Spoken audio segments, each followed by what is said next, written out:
24 counting day magic June 4 ചൊവ്വാഴ്ച രാവിലെ 5 മണി മുതൽ. കർണാടകത്തിൽ NDA മുന്നണി വൻ നേട്ടമുണ്ടാക്കുമെന്ന രീതിയിലുള്ള പല സൂചനകളാണ് ഇന്നലെ എക്സിറ്റ് പോൾ പുറത്തു വന്ന മിക്ക ഏജൻസികളും ഇക്കാര്യം പറയുന്നുണ്ട്. നമുക്ക് ബംഗളൂരുവിൽ നിന്ന് അരുൺ പൂപ്പറമ്പ് തത്സമയം ചേരുന്നു. Arun, good morning. പറയൂ അരുൺ. SKN good morning. കർണാടകയെ സംബന്ധിച്ച് പുറത്തു വന്ന എക്സിറ്റ് പോൾ ഫലങ്ങൾ ഈ വോട്ടെടുപ്പിന് ശേഷം കർണാടകയിൽ ഉണ്ടായിരുന്ന രാഷ്ട്രീയ വിലയിരുത്തലുകൾക്കും അതോടൊപ്പം തന്നെ രാഷ്ട്രീയ നിരീക്ഷകരുടെ പല നിരീക്ഷണങ്ങൾക്കും വിഭിന്നമായിട്ടുള്ള സർവേ ഫലങ്ങളാണ് ഇന്നലെ പുറത്തു വന്നത് എന്ന് പറയേണ്ടി വരും.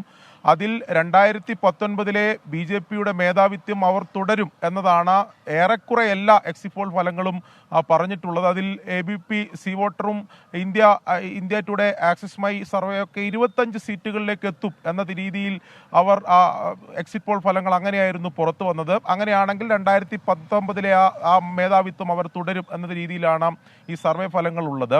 ഞാൻ നേരത്തെ സൂചിപ്പിച്ചതുപോലെ വോട്ടെടുപ്പിന് ശേഷം ഇവിടെ ഉണ്ടായിരുന്ന പൊതുവെയുള്ള ഒരു രാഷ്ട്രീയ വിലയിരുത്തൽ BJPയെ സംബന്ധിച്ചിടത്തോളം കർണാടകയിൽ തിരിച്ചടി ഉണ്ടായിട്ടുണ്ട് എന്നതാണ്. അതായത് കഴിഞ്ഞ തവണ ഉണ്ടായിരുന്ന അവരുടെ വലിയ മുന്നേറ്റം അവർക്ക് ഈ തവണ ഉണ്ടാവില്ല എന്ന രീതിയിലുള്ള വിലയിരുത്തലുകൾ ഉണ്ടായിരുന്നു. അതിന് പ്രധാനപ്പെട്ട ചില കാരണങ്ങൾ കൂടി പറഞ്ഞിരുന്നു. ഈ വോട്ടെടുപ്പ് നടക്കുന്ന ഘട്ടത്തിൽ, പ്രത്യേകിച്ച് കർണാടകയിലെ 2ാം ഘട്ട വോട്ടെടുപ്പ് നടക്കുന്ന ആ പ്രചാരണം നടക്കുന്ന വേളയിൽ കർണാടകയിൽ ഉണ്ടായിരുന്ന രാഷ്ട്രീയ സാഹചര്യം BJPക്ക് അനുകൂലമായിരുന്നില്ല എന്നതാണ്. അതിൽ പ്രധാനമായും പറഞ്ഞത്, ഈ നമുക്കറിയാം കർണാടക രാഷ്ട്രീയത്തെ തന്നെ വലിയ ചലനമുണ്ടാക്കിയ ലൈംഗികാതിക്രമ കേസ് പോലും അടിത്തട്ടിൽ അത്രത്തോളം ചലനമുണ്ടാക്കിയ ഒരു വിഷയമാണ്. സ്വാഭാവികമായും അതുൾപ്പെടെ പ്രതിഫലിക്കുമെന്ന രീതിയിലുള്ള രാഷ്ട്രീയ വിലയിരുത്തൽ ഉണ്ടായിരുന്നു. വടക്കൻ കർണാടകയിലാണ് പ്രധാനമായും ഏകദേശം ഒരു മെയ് ആദ്യവാരത്തോടൊക്കെയാണ് ഈ വിഷയം വലിയ രീതിയിൽ ചർച്ചയായത്.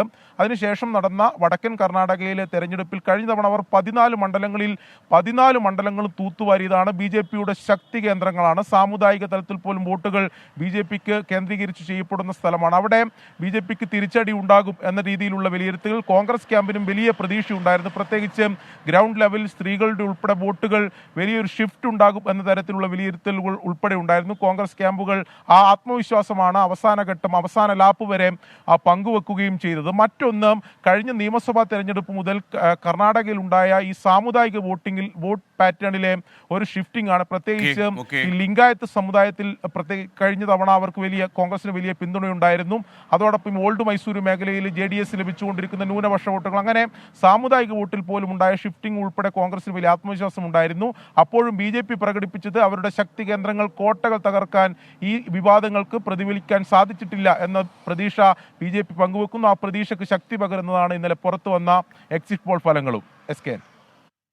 Okay, thank you. നമുക്കിപ്പോൾ അരുൺ പൂപ്പറമ്പയാണ് ചേർന്നത്. വിധി ദിനത്തിൽ 24 മാജിക് ജൂൺ 4 ചൊവ്വാഴ്ച രാവിലെ 5 മണി മുതൽ 24-ൽ.